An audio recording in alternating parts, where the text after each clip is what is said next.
because I want the audio and the video. Okay, well, I did that. I did record. It is recording to my cloud. Perfect. Because then I can do the audio to a podcast as a Oh, podcast. so can you So you can edit this, right? Like if I just completely go off the rails for a minute. I don't know how to edit it, to be honest with you. I've never done it this way. But I love behind the scenes. I think they're super fun. But yeah, I've never edited a single video. I just start it, introduce, and go. So, Well, we're recording, so now we have behind the so scenes. here we go. I love it. All right, here we go. I'm going to introduce you now. Hello and welcome, everyone. This is Cassie. She is a two-time cancer survivor whose zest for life is apparent in everything that she does. As a personal trainer, nutrition expert, holistic coach, and female empowerment coach, she spends the majority of her time helping other women move past their obstacles and into their greatness. She has a great passion for traveling and does so as much as possible. She is a shareholder in multiple companies and believes strongly that her success is 100% a result of choosing ventures that truly impact people in the best way possible. To be whole, you must focus on the whole. I love that. Hello, Cassie. Thank you for joining us on the vlog. How are you doing today? I'm good. How are you? I'm good. We had a discussion about technology.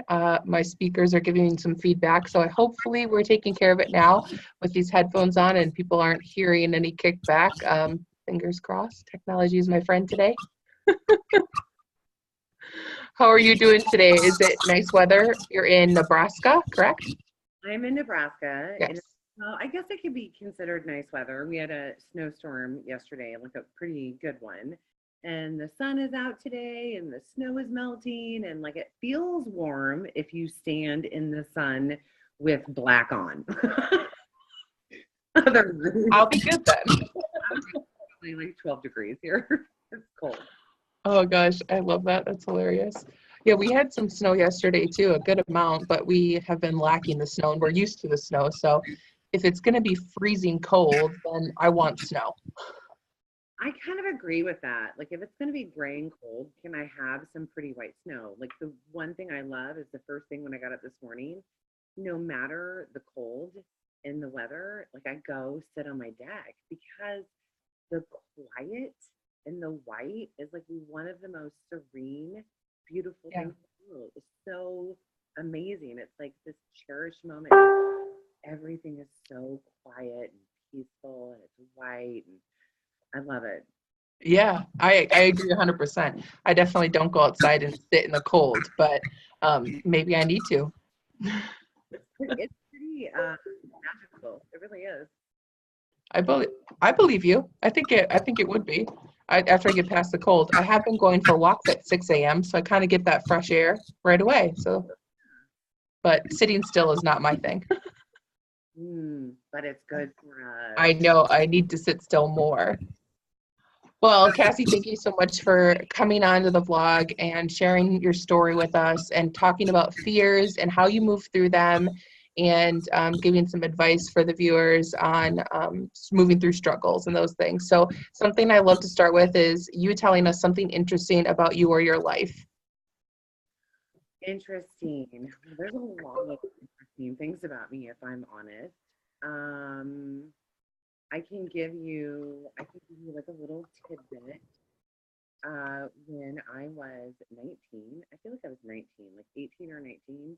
Yeah, I was offered a modeling gig in New York City. nice. I didn't go. I didn't get on the plane. You didn't go. I had the ticket, signed everything. I didn't go. I just send the tickets back and send apologies. And yeah, I never went.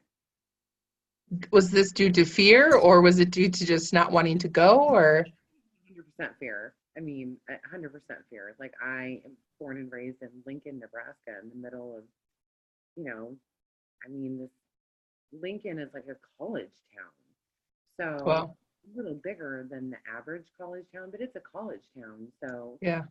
um, I was just terrified. I was terrified to leave Nebraska. I was terrified to go somewhere where I didn't know anyone. And I never really saw myself as beautiful. I never really saw myself as pretty. Like, I just didn't. I never really understood what people saw. Yeah. Well, I think so many people can relate to that. Not the model part, but that those feelings and the fear of being pretty enough. And I mean, that's kind of scary too, because you're modeling a lot of comparisons and all of the negativity that goes along with it. So, but that's amazing. At 19, you had to make that decision. Yeah, I think that was a huge part of it too, was like to stand in a line with like 10 other women and have like the curve of my butt judged. Like, I'm Right.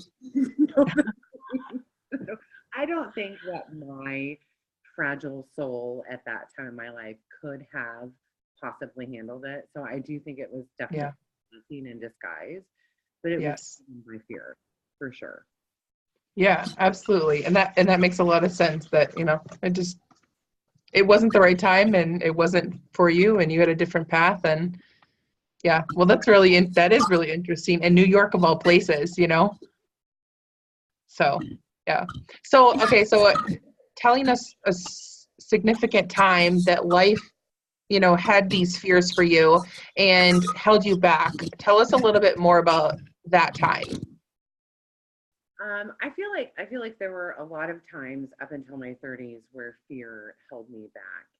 Yeah. I didn't go to college until I was much later because I grew up in this world where my brother was the smart one and I was the pretty one. Mm. Anyone really felt like they were trying to tell me that, but that was the message that I was receiving. Right. That was the message they were giving. And so I thought, well, my brother's going to college, like I don't know what I thought I was going to do. I just thought, I'm pretty, I'll go sell something. because everything I knew was that pretty women can sell whatever they want. And so I kind of like jumped into the world of sales, not really knowing what I was doing. But I feel like from my teens until my late 20s, early 30s, that was literally like it held me back from everything. Like, I was looking for a husband instead of a career. I was looking to have children instead of, go to college. Like, I was looking for what I thought I was capable of, which really was, I thought I was capable of being someone's show pony. Like, that's all the capability I really felt that I had at that time. Wow. So that fear of ever venturing into something where I didn't think that I was going to be successful like this instantly, it was like, okay, well, I'm not going to do that. Like, if it's perfect, don't bother. What a horrible. Right. Yeah, that's bull. That is bull. So when these fears hold us back like that, I mean, tell us about where you were mentally during that time when all of that was going on, and how did you feel about yourself? So let's get deep. So I was incredibly insecure. Now, I am a survivor of sexual abuse. I'm a survivor of physical abuse. And so I was incredibly insecure and had very, very messed up ideas as to what made me me, what made me good, what made me strong. And so I was so insecure. And the only thing that I felt, having those things happen to me and the sexual abuse began when I was 4 years old. So growing up, all I really input into my brain was all I was good for was my body and my looks. Yeah. So being kind of teased about my brother being the smart one and me being the pretty one, it really fed into that idea that all I was ever really good for was my looks. So Right. I was so insecure because everything had to be about physical perfection. Like, Yeah. this Wow. insane thing that no one's ever going to hit. Like, no one is ever going to be 100% physically perfect. Like, it's just Right. not a reality. So besides, beauty is, subjective. Like, Yes. be physically perfect to one person and horrific to somebody else. So it's like this setup for this constant disappointment of never being good Right. enough. So I was incredibly insecure. I had zero self-esteem. And that's why I didn't take risks for a long time, because why would you? Like, if you don't have any kind of confidence or self-esteem or any inner strength or belief or faith, like, you're not going to take a risk. And so I did for a very, very long time. Yeah. Wow. And rightly so. I mean, those are huge hurdles to, move through, especially being a two-time cancer survivor. And on top of all of that, you were built strong for your future, I think. And it's it's crazy to hear the stories that people have about their past and how it leads to, like, how strong you are, and finding your true beauty and all of those amazing things that you're working through and have been working through. And so when you were breaking free of those fears and moving into new directions, we have relationships and friendships that shift and change, and I want you to talk about how that happened for you and what that looked like. Well, I think that when I truly started to make a breakthrough, it was because I was very young and I married a gentleman that was much, much older than me. And I was the show pony wife. And when that marriage failed, I found myself kind of at, the quintessential crossroads, right? What do I Right. do now? Yes. Now I'm in my mid 20s and I'm my, my whatever, or so I thought. So I started to pursue a life in corporate America, and I started to find some strength there. I started to figure out I am smart. Like, I went Yeah. from entry position to middle management within a few years, and started to realize, hey, I'm smart. And when I started to kind of question that, I remember even having a conversation with my mom where she was like, well, you were always smart. Like, your IQ was always higher than your brother's. And I'm like, why didn't you ever tell me that? Why didn't I know that growing up? Why wasn't that like a Yeah. that up? But it just wasn't. It just wasn't. It was the 70s. Things were different, whatever. But I think, in all honesty, when it really happened was when I got cancer. I mean, that's Yeah. the truth. I'd love to tell you that I had like this aha moment. It was like, I'm strong and amazing and beautiful. That's not how it happened for all of us. It didn't happen that way for me. What happened was I was 29 years old. I had moved to Oklahoma to open up a site for the corporation I was working for. I was doing very well, very successful at this point, and I got my first bout of cancer, and I lost the ability to have children, and it changed everything, because so much of my life I had thought, I'm going to be an amazing mother, I'm going to be an amazing, Right. I'm going to be an amazing wife. Like, that was, as a kid, I didn't have goals to be a doctor, a lawyer, any of that. I had goals to be a mommy and a wife. So it changed everything. But the true change came 3 years later when I then was diagnosed with breast cancer. And at that point, I found myself at 32 years old. And actually, it was on my 32nd birthday that I Wow. removed the bandages from my mastectomy. And I remember looking in the mirror and thinking, what now? Because now I felt like I have had every ounce of womanhood completely stripped from me. Everything that I had kind of been taught from an early age that made me this amazing, beautiful woman, which was how I was always described, all of a sudden it was gone. I couldn't have children. I had scars all over my stomach. My breasts had been removed. I looked like a thing. I looked in the mirror on my 32nd birthday and thought, what the hell am I going to do with my life? Like, I was so broken and so scarred, that I didn't recognize who I was, and I didn't know where to go from there. And I'm not going to tell you that it was like this this quick moment, because I don't think anyone's true awakening comes in a moment. I think that there are Right. a long time. But it proceeded to begin to have a change for me, because what happened was that my husband had an affair and left me for one of my good friends while I was going through breast cancer. And I was finally like completely beaten down and broken to a level where I could rebuild, though. And as Yeah. crazy as that sounds, like I was at a point where there was nowhere left for me to go but up. There Yeah. was nowhere left for me to go but to get more confident, because I couldn't get less. Like, Yes. I couldn't get, and we always say, Wow. worse. I could not have felt worse about myself. Like, it just wasn't possible. So I slowly started to climb back out of like this hole and redefine what a woman was, redefine what sexy was, redefine who I was and who I wanted to be. And Right. like, okay, I have a blank canvas because I have nothing now. I have no husband. I have no career anymore.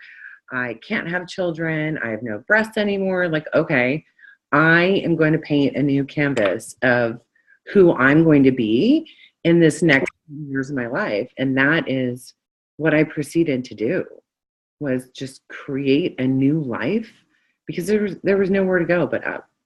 Yeah. That's amazing.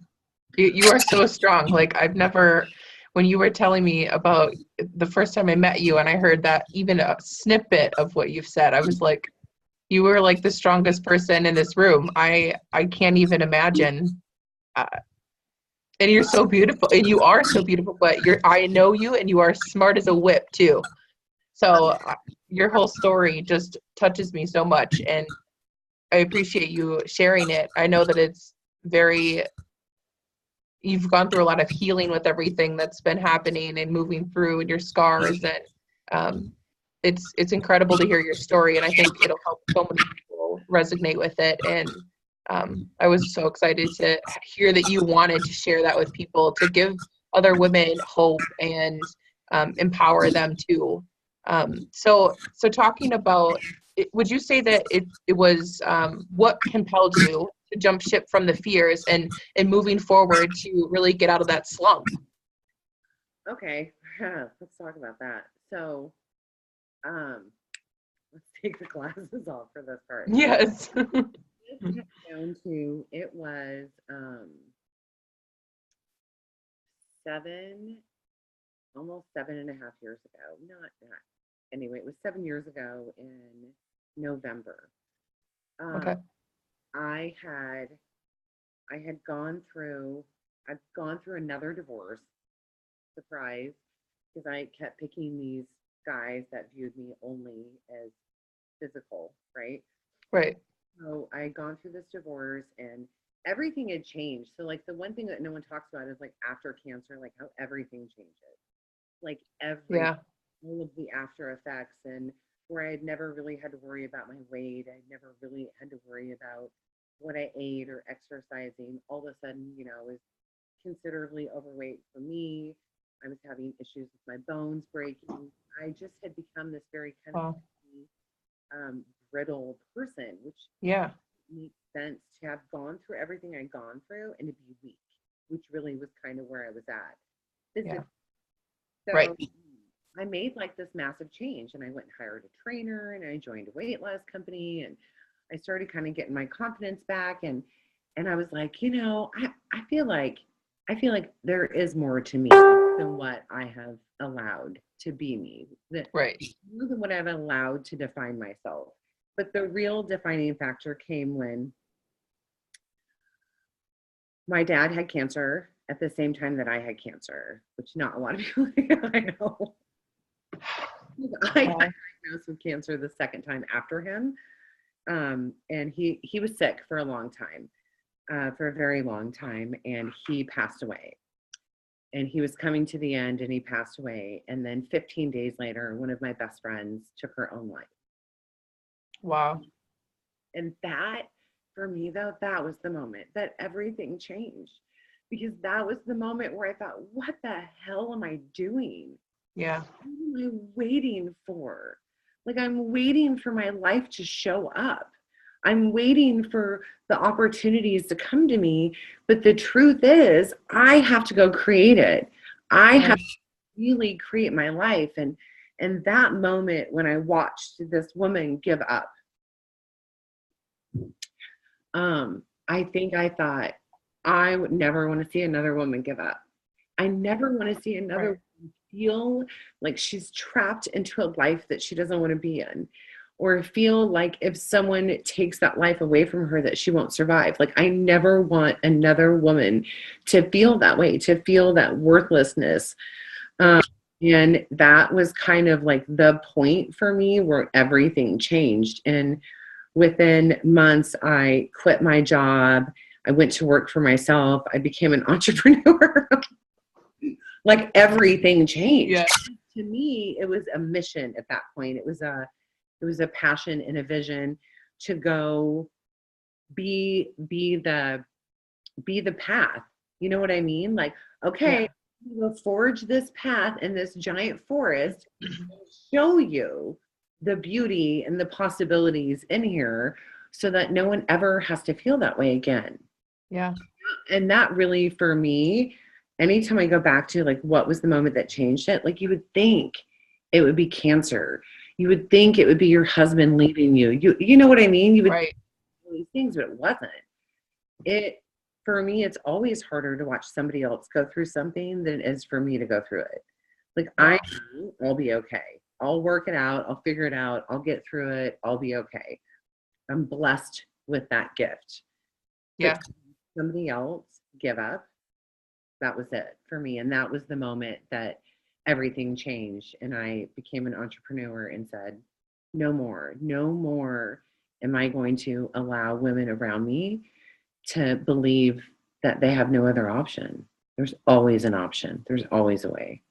That's so true. I've never even thought about it that way, and that's because I have not been through all the things that you've been through and rebuilt myself like you have. I mean, literally, when you were telling your story, all I thought of was a phoenix rising from the ashes. Like, that's what it made me think of.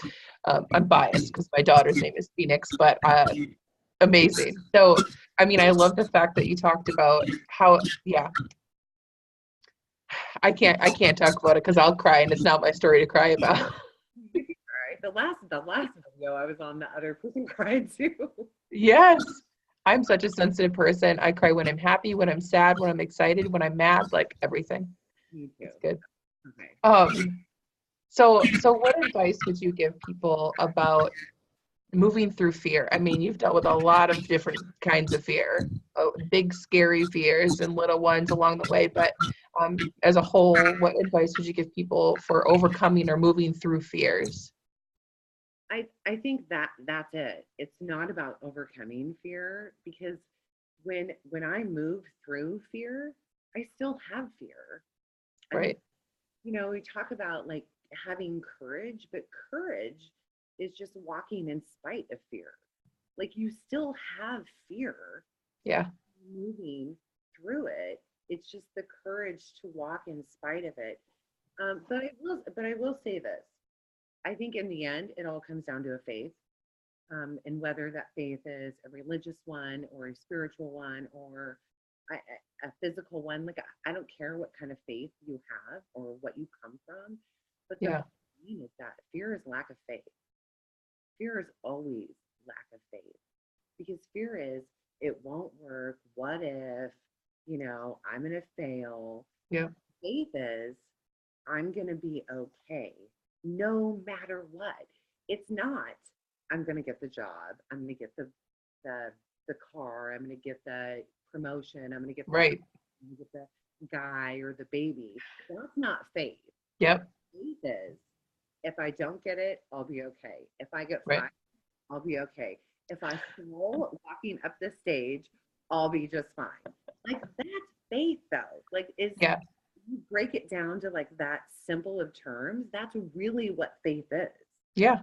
Faith is knowing that, no matter what happens, Like when I went into surgery, faith was knowing that I would be okay, that the situation may not be okay, that I may not be the same after, but Right. that I would be okay. And that to me is the truest way to be able to ever walk through fear, is with faith, because it really lessens and removes it. And anytime I think, am I fearful or am I just like nervous or anxious? Because I think sometimes that we Right. would be for everything, and sometimes it's just you can be a little nervous. I was nervous to get on here today, Right.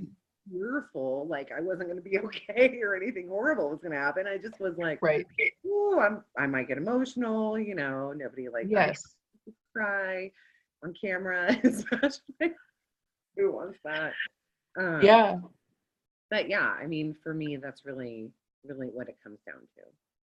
Yeah. Well, and that's true. I mean, whether it's little fears or little silly fears, like doing a video, which is hard for a lot of people. And I tell people also that this is out of my comfort zone, as silly as it sounds, to do a vlog.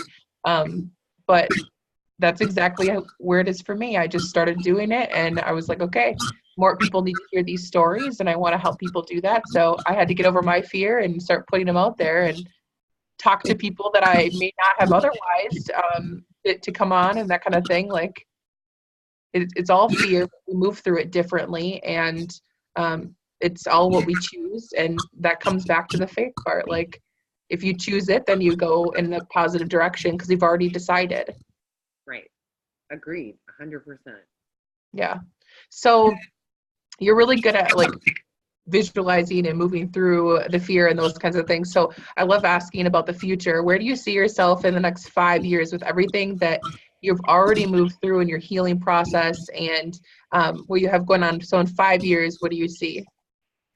So 5 years, God, that's such a good question. I love that question because like I always set goals for like months and like the year, but I don't actually do a whole lot of 5 year goals. Yeah. Do this.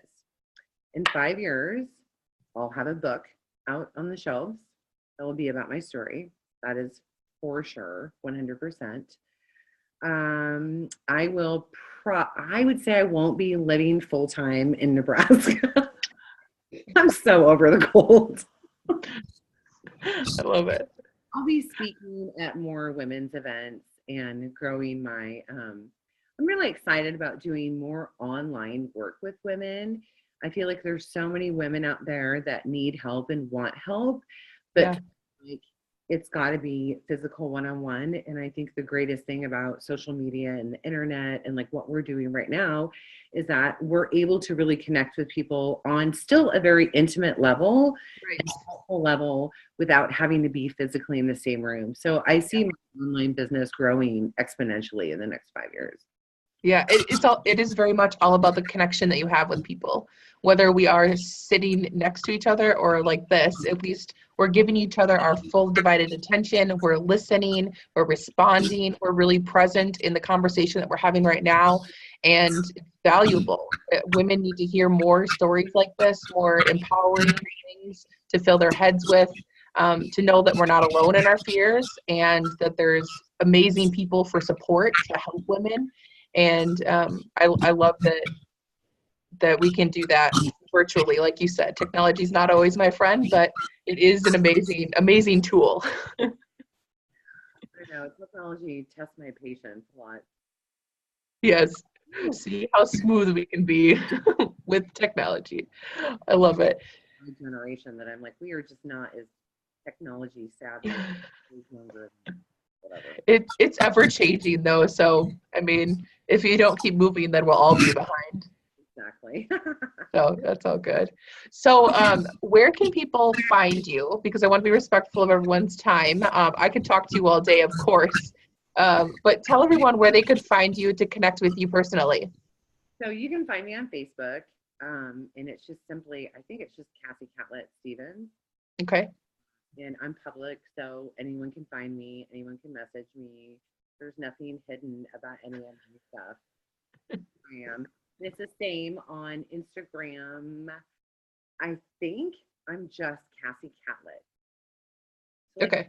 my name is Catlett. I just never got rid of my last husband's name legally.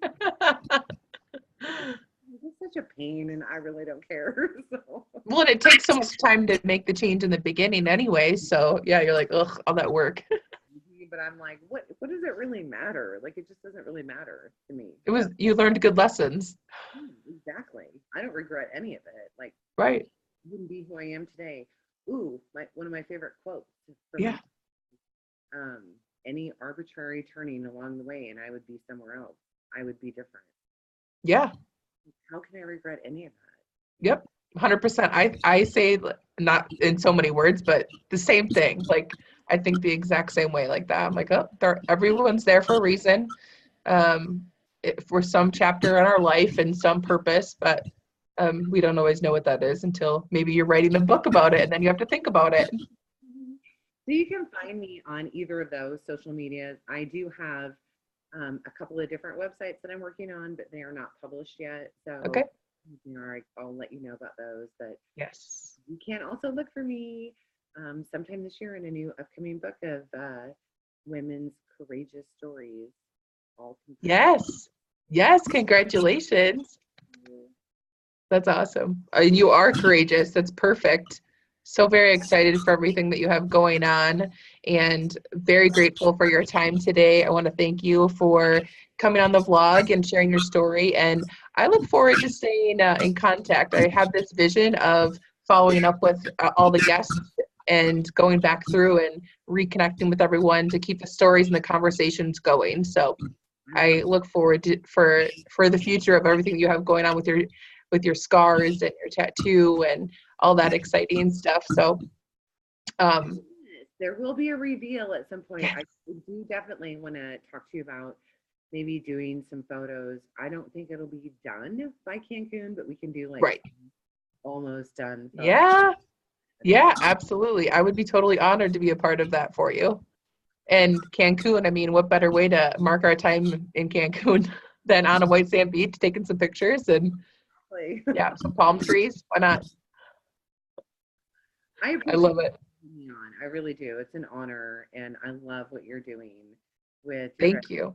events and your vlog and everything that you do with women's empowerment through your photography.